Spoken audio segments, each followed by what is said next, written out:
Headline edition, July 8, 1947. The Army Air Forces has announced that a flying disc has been found and is now in the possession of the Army. Army officers say the missile found...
From the Blackwater Studios in the city of Atlanta, this is the Shadowland Radio Show, and I am your host, Dr. William Lester. I want to thank each and every one of you for joining us on this installment of the program.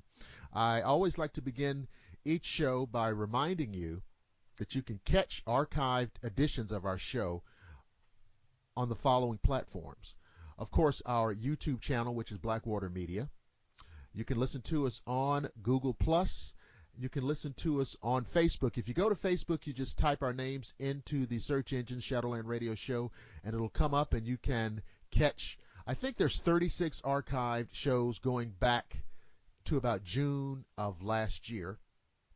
And of course, you can go to our main website, which is shadowlandradioshow.com. You can scroll down, like I said, go back more than a year, listen to all of the episodes, the great interviews with the great guests.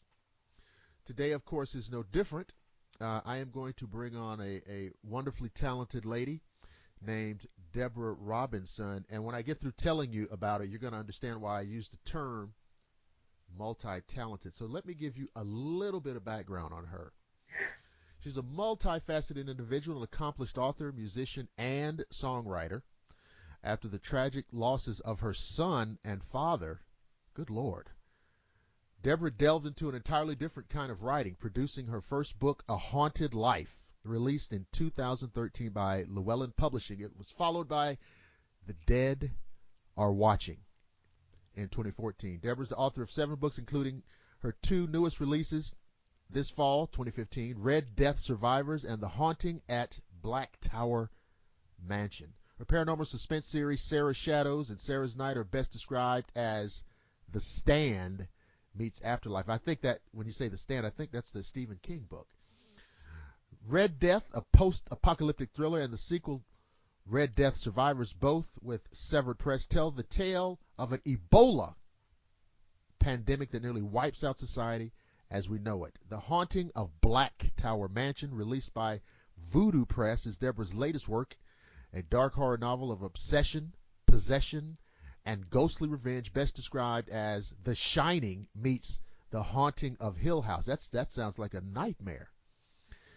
As a musician and songwriter, Debra's credits include Nashville and L.A. song contracts, a song from her catalog in the Matthew McConaughey Red Band film trailer for the film, Killer Joe, charting in the top 10 on AC radio and selling 10,000 of her CDs.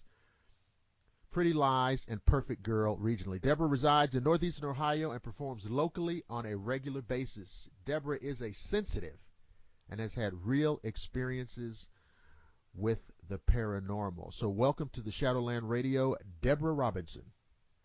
Hi there. Very glad to have you on the show. I want to thank you for coming on and talking with us today. Thank you. It's great to be here. Absolutely. So, I saw, when I was going over your bio, and I just, I read that it kind of hit me right between the eyes. You lost your father and your son, and can you tell us what how that obviously affected you? I'm not, but how did it influence what you're doing and the things that you're pursuing? Well, I'd been a professional musician my entire life pretty much, and I had never written any books or anything like that. I'd never written more than 3-4 minute songs. And I came from a kind of a psychic family, to be honest with you, but they were extremely religious. They didn't call it psychic. They just called that one of God's spiritual gifts.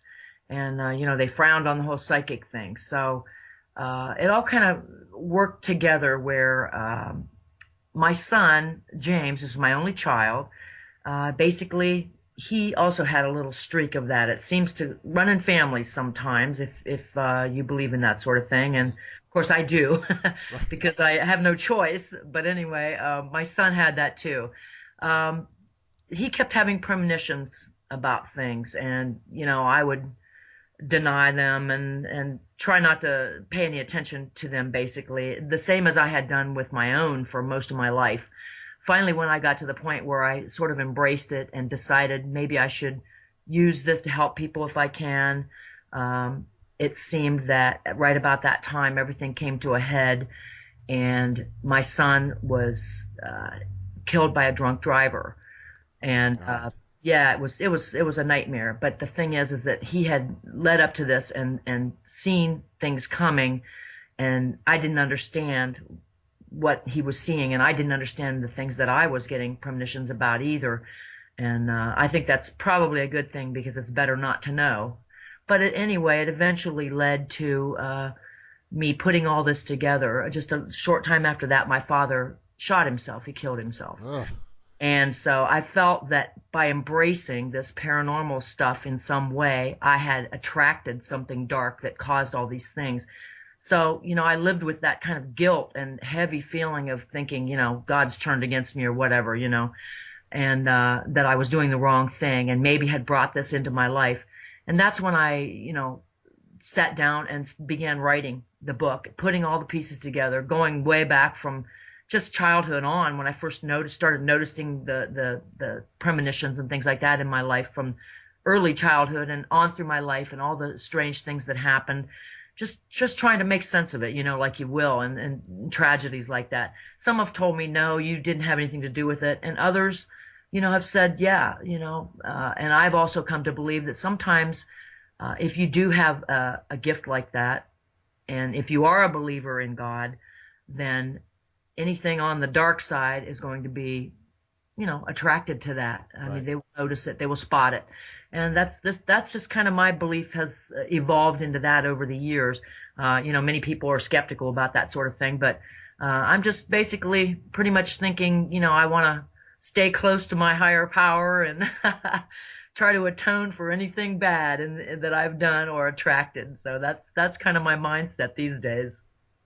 So it says, you started writing 2 years ago, and you've had this great run of books. So is it fair to say that the tragedy is your inspiration? Honestly, I have to say, actually, I started in 2012. Okay. So the first book was out in 2013, but I started writing it, in 2012. Oh, right. So, for that amount of time, at first it was just cathartic release of just putting it all out there. That first book, A Haunted Life, that tells the whole story of, the things that I'd experienced on a psychic level, my whole life, and my family, and my scary grandma who would tell us, don't drive up to here today because something's going to happen. And then if we went against it, we'd have a wreck, that sort of thing, growing up with all that stuff, and then my son and all the things he experienced and that sort of thing. So it all came together, and after that, it almost seemed as though that much tragedy in your life, you either go crazy or you learn to somehow live with it. For me, it seemed as though getting that all out and like one big expulsion of every single negative thing that I had carried for years and years, it seemed to just release the floodgates in some way. And it just seemed as though maybe the trauma of all that, I just kept busy and wanted to keep busy writing. And I just have really found that sometimes it's, you're given something else to make up for terrible tragedies like that. And I feel like this was my gift to me, that I was able to focus on something else rather than going out and killing this woman who had destroyed my life, because she's still walking around here and down my street once in a while. And so it was very, very difficult. It's still difficult, but the writing gives me something positive to focus on. So, yeah. Wow, that's, my goodness. I know. I know. I'm telling you, the book, I've had people write me from all over the world, Australia and the UK and everywhere, saying, wow, it reads like fiction. It's the things that happen, the things he saw, and it's just crazy. And every word of it is true, and it's just unbelievable. Some of the things that go on, and sometimes real life is stranger than fiction. It really is. Exactly. So, factoring all of that in, talk to the listeners about some of your personal experiences with the paranormal.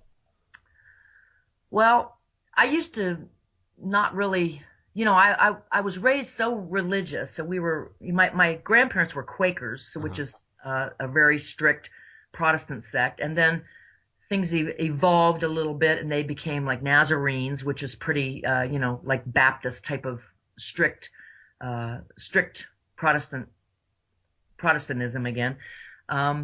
So by the time I came along, it was a little lighter. But I mean, even my parents, when my mom was growing up and stuff, they couldn't wear jewelry or makeup, or they couldn't go to dances or anything like that. So it was a pretty strict upbringing.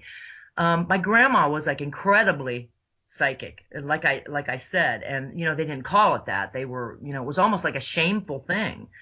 She used to dream of a big white bird coming through the window, and when she would have that dream, she knew somebody was going to die. We'd all gather around the table, and we'd visit her on Sundays, and she had 8 children, so there were lots of cousins and aunts and uncles, the great big family. Right. And she'd say, I had the dream, and everybody would eyes would get big, and everyone's go deathly silent, and all of us kids, we were terrified. We were like, this means somebody's going to die, and we'd look around at each other, and freaking out about the whole thing. And sure enough, usually it was somebody older and somebody that we didn't really know from, far away, that was her aunt or somebody like that. That sort of thing. So, but I mean, it was pretty much proven every single time, and just things like that. And growing up like that, you start to listen to your own feelings and your own premonitions in a way.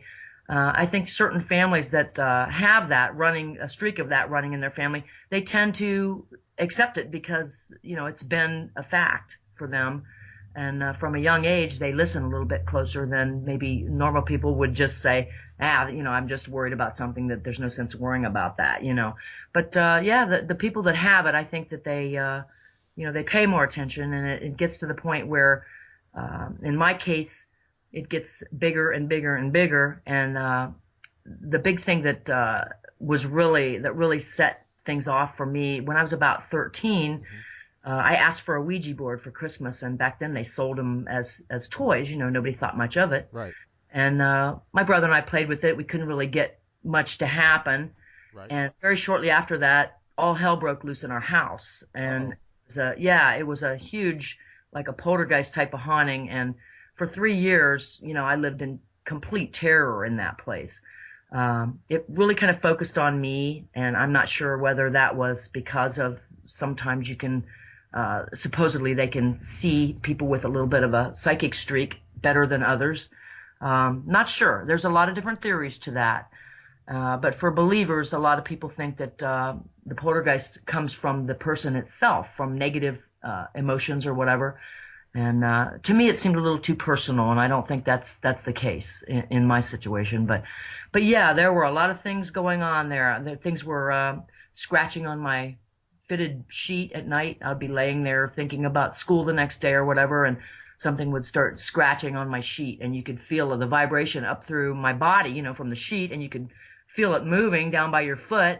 And there's no dog or cat or anything in there, whether you're just there alone, And, you'd run screaming and spend the night on your mom, dad's bedroom floor. And, right. This was a continuous thing.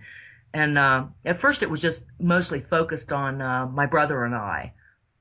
And then it got to the point, my parents, of course, being religious, oh, there's no such things as ghosts, it was either demons or nothing, So, So did you feel like you guys like opened up something?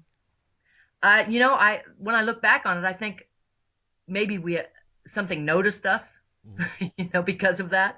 I've heard other people say similar things, and then yet I know people who totally discount that and believe the Ouija is nothing, and you can't create anything like that.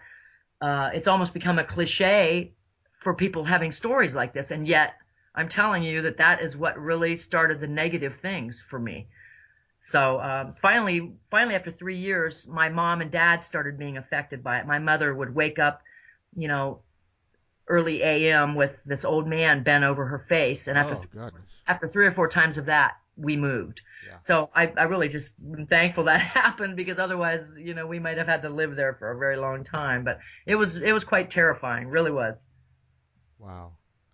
Yeah, that is true. There's so many stories going back so far about Ouija boards, and yes, so many people in the paranormal feel that they can open up things or lead to things or be a conduit for things, and yes, the cumulative information would tend to make you believe that that's true. Yeah, I think, and it's become so so entrenched in the paranormal research and in whatever. I think it's only natural that there's also going to be some people who just they're just contrarians. Sure. And they look at this and they see that it is it's kind of like conventional wisdom, so they have to oppose it. Yes. Not necessarily because there's anything empirical to impose it for, but it's just I have to contradict this. Yep. And I think that there is a little pushback on some people's part to acknowledge or against acknowledging the fact that there are dark or malevolent forces that are actually real and not something that you conjure up in your mind. Yes. And I think that I understand where that comes from, but I also think it's very dangerous. Yes, so do I. Okay. I really do. I think that I'm all for skeptics. I think that's fabulous. That everyone should have their own beliefs, and far be it from me to try to enforce my own beliefs on anyone else. But I'm telling you, I have met people who were total skeptics all their lives, and then something paranormal happened to them, and talk about the rug yanked out from under them. Their entire worldview, is completely changed. See, that's Debra. See, that's the thing. See, you see. Let me tell you something. In today's world, we try to be very careful, and we talk about, well, in my belief system, and in his belief system, and her belief system, right? Okay, but here's the thing. Correct. Here's the thing. Something, a thing, an entity, a type of being, either exists or it doesn't. Right.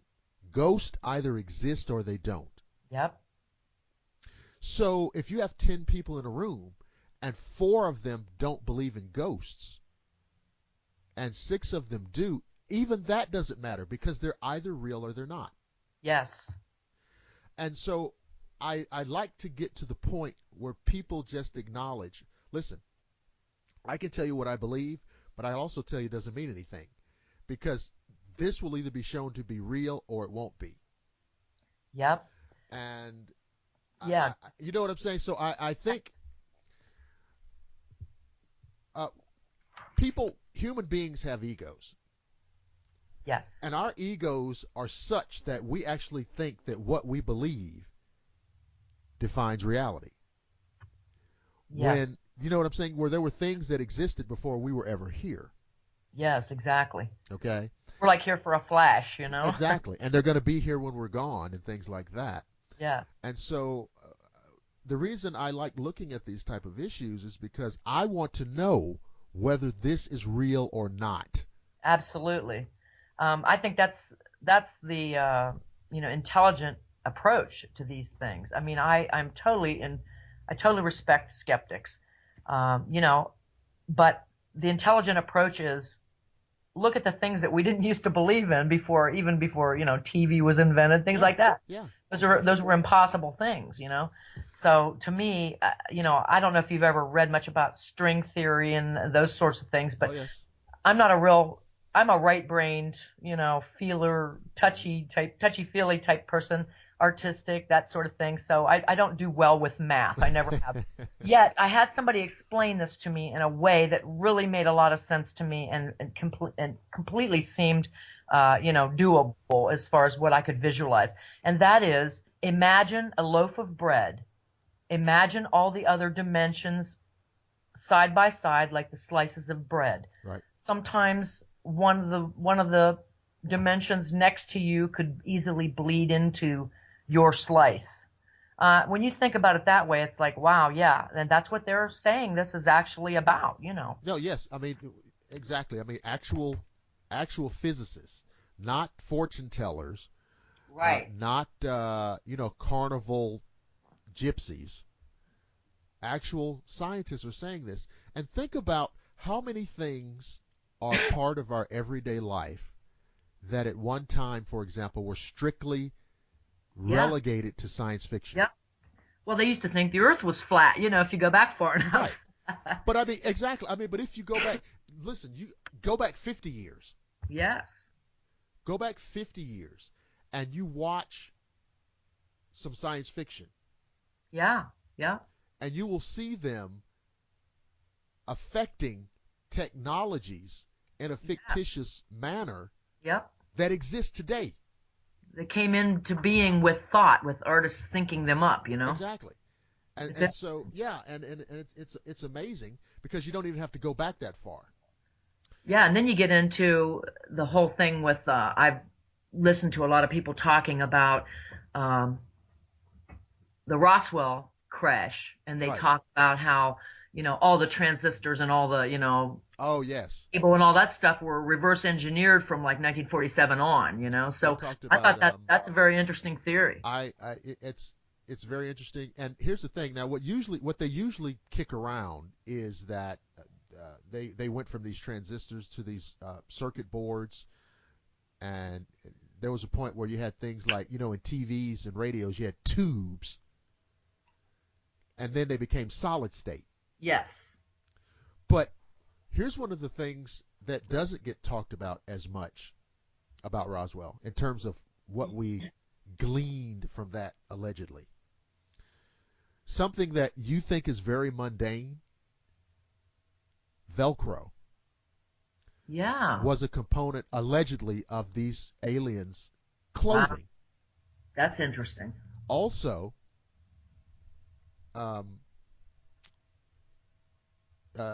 night vision. Yeah. The night vision, and the theory was that you know what gets portrayed as their eyes with these big black eyes. Yeah. Well, the theory is that those aren't their eyes at all. They're prosthetics. Wow. And that their eyes really look more like our eyes. And that those large black things are like they're technology. They're prosthetic visual devices. Yeah, that's really interesting. And from that, we developed our night vision, different technology. That's one of the stories or things that are alleged.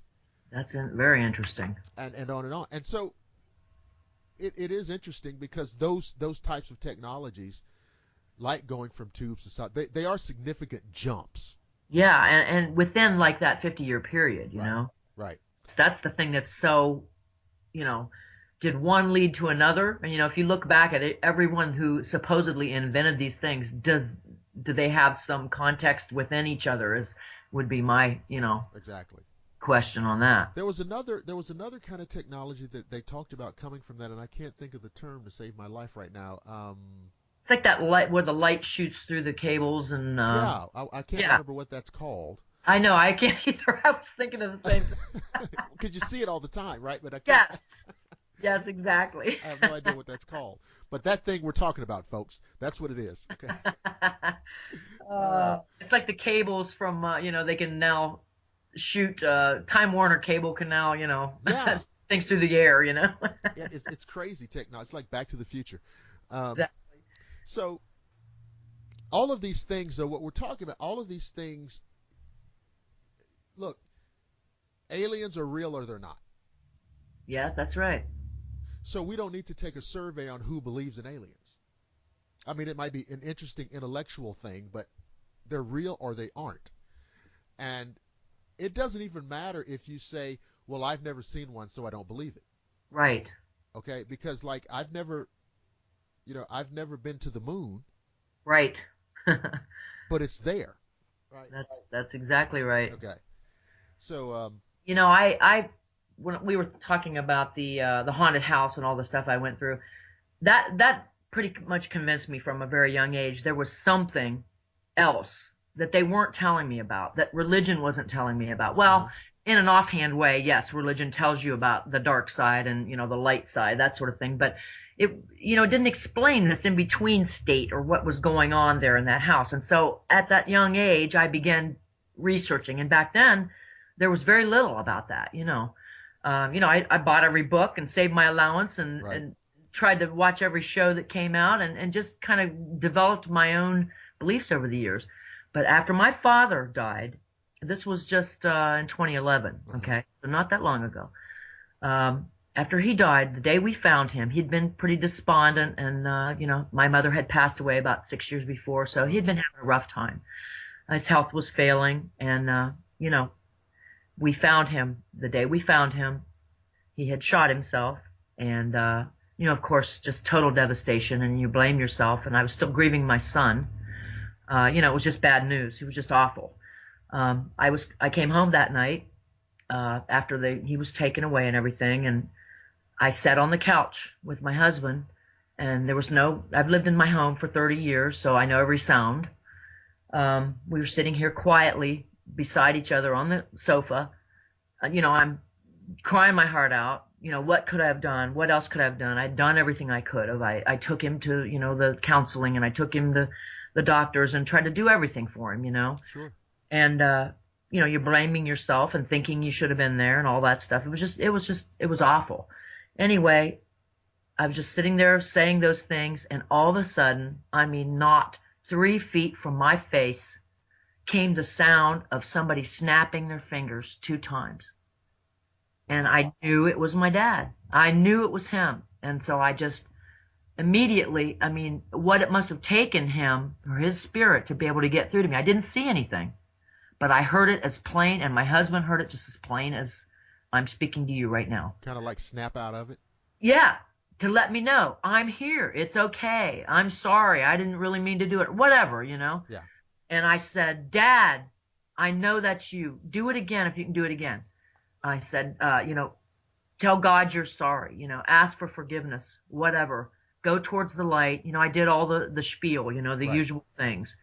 And he was not able to do it again. Maybe it took all of his, from what paranormal world believes, it takes you a while to get the workings of the spirit world. If you have a little time in between, you go on to wherever you're going. They say that we have a few days in between to hang around and check on our family and that sort of thing. But, it's also very hard to appear, or it's very hard to, make sounds and that sort of thing. In most cases, that's what everyone believes.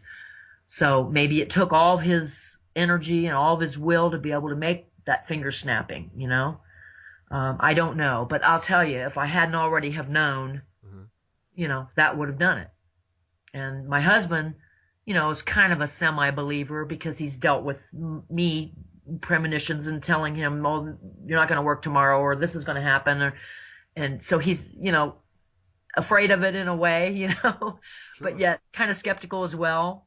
And he heard it. So, same thing. He's just like that, completely convinced him. So, you will, if you talk about these things, you will have so many people admit to you that they've experienced something. They saw their grandpa come back, or they heard their mother's voice, or some little voice told them, don't go here, or don't do this. There's so many people that have experienced that, and they're afraid to say it unless they're talking to another believer because, people will ridicule them too much, And there are so many people that have dealt with things just like that, like with my father. And I'll tell you, it helped me. It helped me because it made me realize, at first I was afraid he was stuck somewhere because of what had happened. Because religions tell us, you can't, do not destroy the temple, which is the temple is your body. You're not supposed to smoke. You're not supposed to hurt yourself. You're not supposed to kill yourself. But, I believe there's a kinder, gentler afterlife available for us. I really do. I believe that we might have to pay some reparations or something if we do something like that. But I also believe that there's a higher power that's loving and forgiving and, knows when we have gotten to the point of despair where we would do something like that to ourselves. Yes. So, that's just my personal beliefs, as I say, and I know. No, I have to agree with you. I feel that there was probably a time in human history when the very conservative, very strict, very unforgiving, unyielding dogma may have served people because they fundamentally lacked an understanding of the world around them in the larger universe. Yes. There were just so many things they did not know. Yep. That it was probably necessary for them to, and so I think as you go along in history, and you learn more, you learn more about the human race and yes, absolutely, the Earth and the universe and all of the things we know that they didn't know. Yes. Well, even in the first church here, was the Catholic Church in Europe. Right. Basically, one of the first ones as far as the Christianity section of it. And they had the people when that began, they could not read. Right. They couldn't read. So they needed the priests. They needed people to, interpret this for them. And that was what was needed at that time.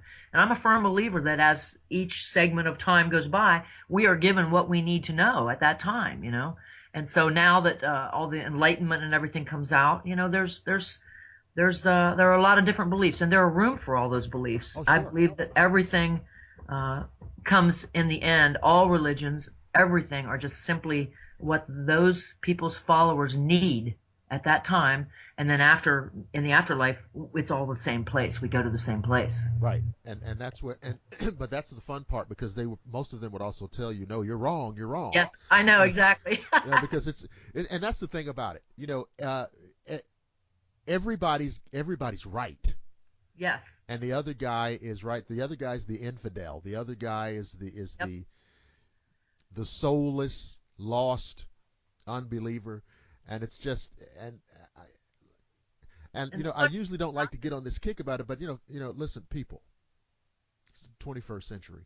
Exactly. And you can believe whatever you want to. That's fine. We're not talking about that. Yes. Let's put that out there because before we have people emailing telling us that they have freedom of religion, oh my goodness. Sure. Okay. Well, the thing is that sometimes people talk about the judgmental side of Christianity and things like that, but the thing is that that wasn't part of that either. Actually, love is the whole of the law. That happens. See, that's a very good point, Deborah, because that happened. Because that's what people do.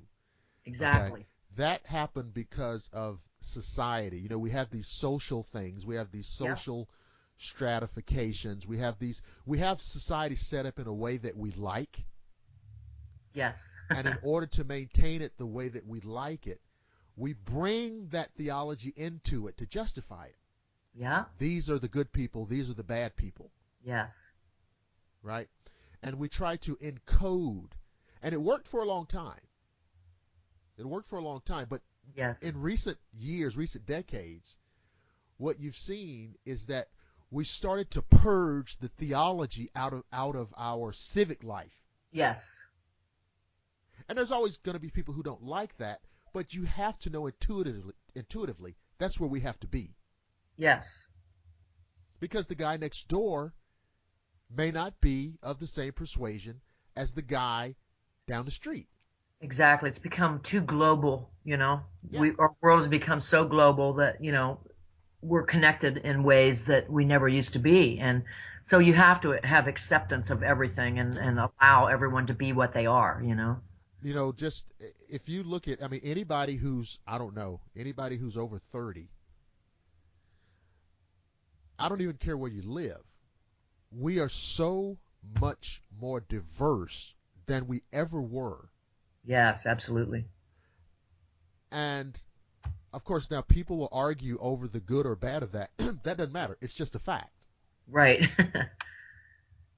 That's right. And so, and of course, society changes accordingly. But that's our social commentary, ladies and gentlemen. And so if you're predisposed to send some hateful email, it's going to get deleted immediately. It's cool. Well, we've got into some deep stuff here. That's now. Exactly. Well, see that on this show, we'll have the guest, and the guest will be of a certain area of specialty, sure, or what have you, and we'll go there. But see, we will get off track so fast. Well, that's what makes for interesting conversation, I believe. Oh, absolutely. So listen now. I see here the haunting of Black Tower Mansion and Red Death survivors, and I know one of the Red Death had something to do with that, like Ebola. So tell me about the haunting of Black Tower Mansion. Well, it's just getting ready to be released. It'll be released in 2 days with Voodoo Press. So it's just now coming out, brand new. It's a pretty dark. It's almost like a very dark, cozy mystery, but it involves a haunting and involves flashbacks to a time when there was when the gold rush was on. Okay. Some events that happened back then, and a murder that happened back then that carries through to the ancestors of those people, and it goes right on down to modern day and possession, obsession, and the ghost gets revenge. And it's just really it's a scary, dark book. If you like Stephen King, who's one of my favorites as far as a horror writer, you would like that book. So it says in just 2 days, and so they can. Is this going to be one of those things they can get in their bookstore? They can get it on Amazon or what? Yeah, Amazon's probably the best place. They usually have the best prices on those things, and they can get it right on Amazon. The Haunting of Black Tower Mansion. All right, so 2 days, people. And you know what? And you know how incredible sometimes we get so goofy. People will come back and say, "Well, how can I get that book?" Yeah. I'm like, come on. I mean, Amazon, the same place you buy all your other books. So The Haunting of Black Tower Mansion, Debra Robinson, 2 days, guys. And what about Red Death Survivors? Well, that's the sequel. I have had a bestseller in the UK and the United States with this Red Death post-apocalyptic thriller, and it was written about. I had some dreams about the Ebola thing and how dangerous it actually could be for us here in the United States. And so I started writing this book about just an average couple in a small town like I live in, and basically their next door neighbors come back from Texas and they're sick and nobody knows what's the matter, and by the time they figure it out, it's being spread all over the place, and so a lot of the world ends up dying of Ebola before they can get it under control. And by that point, the grid goes down and it's basically survival. And did a lot of research on things you can eat. And surprisingly enough, you can eat things like hostas, which grow in everyone's backyard almost. You can eat every species of hosta. You can make things out of food you wouldn't think of food. So it was very interesting to look at some of that survival stuff and what you would actually have to do to get by if something like that did happen to us. Yeah, we're going to need that to not happen. Yes, I know. Because I can't be eating out of the backyard. I totally agree.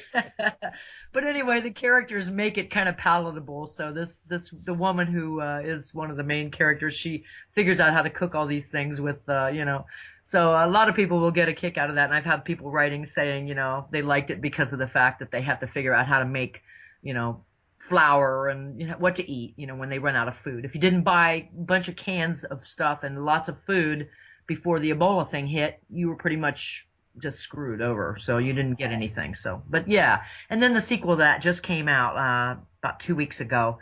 And it's more on the same thing, only it focuses a little bit more on a new disease that comes out, which I don't know if you've heard about it much. It's called Morgellons syndrome. Oh, yes. I heard very years interesting. ago, I heard Linda Moulton Howe talking about it.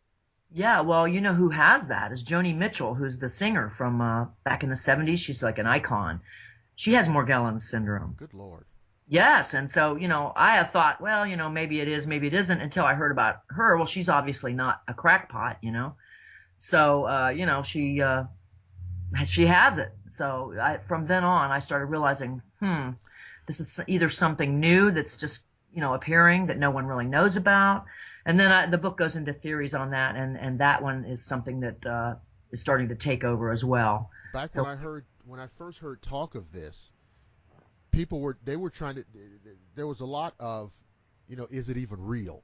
Right, exactly. The medical end of things, they were calling it psychiatric in nature. And then some woman's 2-year-old son, she apparently put a website up or a Facebook page up. Her 2-year-old son, has pictures of him. There's a fiber coming out of his lower lip. Ugh.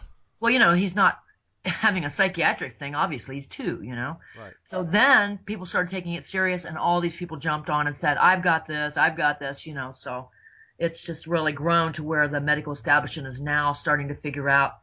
And it actually shows that they are finding that it's a bacteria that is unknown to them. I have my own theories, but I've heard people also say that they're thinking it could be something from, a different planet, right? Space or whatever. So there are different theories about that. I mean, but see, here's the thing. Now, I guess it all depends on the context that you see things. But why is that a crazy theory? Right, exactly. Well, some people, that's the same thing with, the Bigfoot and all of it. Some people will only go so far in their beliefs, and they simply don't want to. They want to just, discount everything else. So you just really can't. You can't discount anything because, like you said, it either is or it isn't. Right. And there are many things that did not exist as far as human beings knew for a very long time, and then suddenly they did exist because we found out that they did. So, yeah. What are you going to do? You have to be open-minded towards anything. Yeah, that's the thing, and yeah, it's funny. It's the same thing. Bigfoot exists or it doesn't. It doesn't matter. Right. how many? The funniest thing I ever heard about that. I heard another radio guy say. I guess he caught a glimpse of some Bigfoot related news item, and he kind of giggled his way through it because he just could not resist being condescending. Yeah. And so he got through the story, and he said, I'm so tired of this kind of thing and these people. And then he said, this thing is just an example of mass hysteria. That was what he said. And I said, that's very interesting. It is. Because masses of people don't see Bigfoot. Right. Mass hysteria means that masses of people are having the same experience. Yes, exactly. And mass hysteria does also not necessarily imply delusion. Yeah. Even if it was, because can 2 people have the same delusion? I don't think so. Right. Okay. And so all of these things. So it's like, to him, the mass hysteria explanation to Bigfoot is more reasonable than these people actually saw something real. Yeah, I had a friend tell me a Bigfoot story from around our area. We live in a pretty rural area and a lot of woods and things down south of us in southern Ohio. Sure.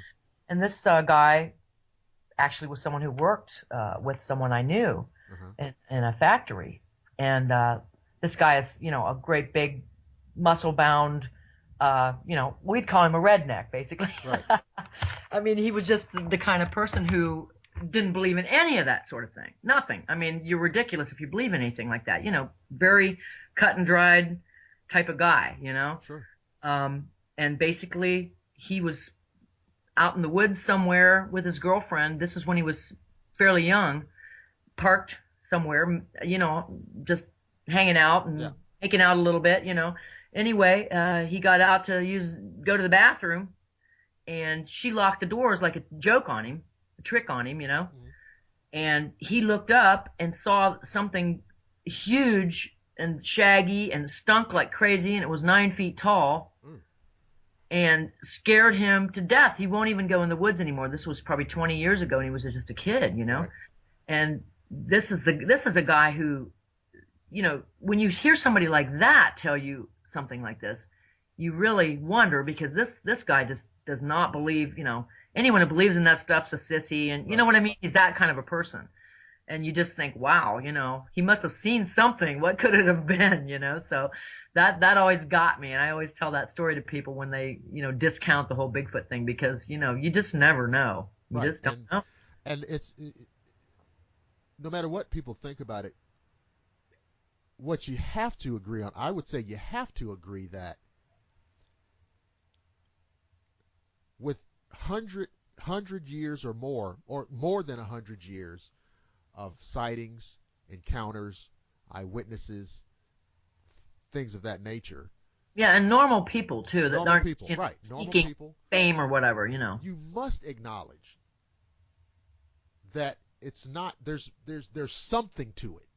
Right. Something's there. They saw something. Something is there. Okay? Because I just don't see how you could have that level of information, of experiences for nothing for something that's not there.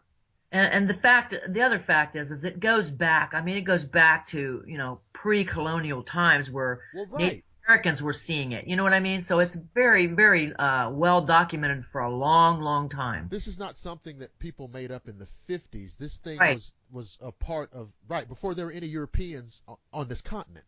Yeah, exactly. And so that gives you pause right there. Right. Yeah, right. It's not like, exactly. Like, it's not something that they came up with to promote, you know, Planet of the Apes. Right, exactly. All right. So, listen, you're a big-time musician, and so, you know, tell us what you're doing, what's going on with your music career, and, you know, what's out, and what can people get or download or buy or what? Okay. Well, basically, you can kind of go to my website, which is DebraRobinson.net. DEBRA, DebraRobinson.net. You can kind of see things on there. I have a couple of CDs out that I sell regionally. I just play in the regional area now, around my state usually. Kind of semi-retired in that regard, and got into the writing a little bit more.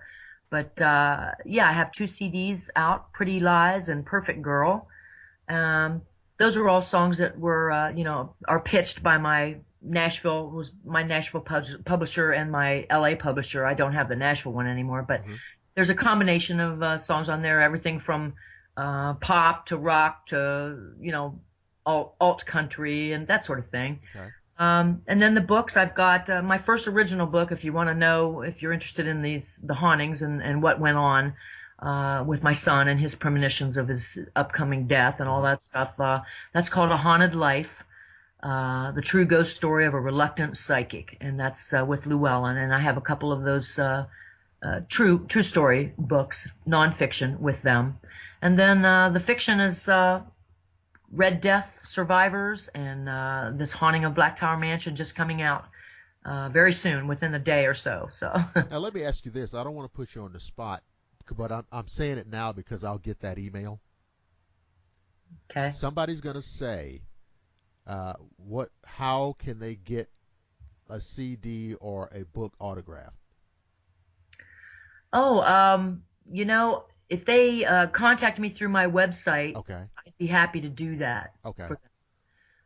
It's my email is info@DebraRobinson.net. Okay, info@DebraRobinson.net. Yeah, and that if you go onto the website DebraRobinson.net, you will see you can contact me through there or whatever, and I'd be happy to talk to you about your experiences or anything that you'd like to talk about. Fantastic. So what will happen, like when this show airs, you know, like if you're watching it on YouTube, well, all the time that Debra and I are talking, there'll be a video slideshow going on, which will be images of Debra, all of her book covers, you know, her playing the guitar, doing all of that, and we will have all of those numbers and email addresses flashing across the screen. Wonderful. And so whoever's listening and watching will be able to, get all of that, get all of the numbers, get all of the titles, and everything, so that they don't have to try to scramble around and write down, just because they heard me say it. Sure, great. So that'll be there. And there's a lot of titles here, guys. Haunting of Black Tower Mansion, Red Death Survivors, Red Death, The Dead Are Watching. I mean, just all kinds of things. And it does have a Stephen King kind of flavor. Well, yeah, I call myself Stephanie King. Stephanie So King. if you like Stephen King, you're going to like these books, basically. Absolutely. The fiction for sure. And then if you like true stories of true hauntings and things, and a crazy psychic family like I grew up with, then you're going to like the other two books. Absolutely. So that's just a fantastic conversation with a very multi-talented lady, Miss Debra Robinson. So, Debra, I don't want you to flip out when I, call you back and ask you to come back on the show. Is that cool? I would love to. This is just such a nice, intelligent conversation. I just really had a nice time, and thank you very much for having me. It was my pleasure. Ladies and gentlemen, you've been listening to the wonderfully talented Miss Debra Robinson talking music, talking book writing, talking Ouija board experiences, and Bigfoot, even Bigfoot, and Roswell. Now, I'll never pass that kind of stuff up. Yeah, well, I know a little bit about all this stuff because it's just after I figured out that there's more than what we're being told, I started looking at all of it. Absolutely. So that's open-minded. The perfect show for me, talking music, aliens, Bigfoot. Ghosts. Ghosts and Ouija boards. Oh, my goodness. It's just perfect. Excellent. So, ladies and gentlemen, I hope you have enjoyed this installment of the show. I want to remind you, you can listen to archived editions of the show on Google Plus, on Blackwater Media, our YouTube channel, our Facebook page, which is simply Shadowland Radio Show on Facebook. Typing in the search engine, you can listen there, and also you can listen at shadowlandradioshow.com. Now, typically a new episode hits the street every Friday. So around Friday afternoon, always check Facebook and the website and Google Plus for new episodes. And be sure to subscribe when you find us on YouTube. So until we are together again, I don't want you to flip out. I don't want you to have a hissy fit or go crazy or freak out, because I promise I will see each and every one of you again on the flip side.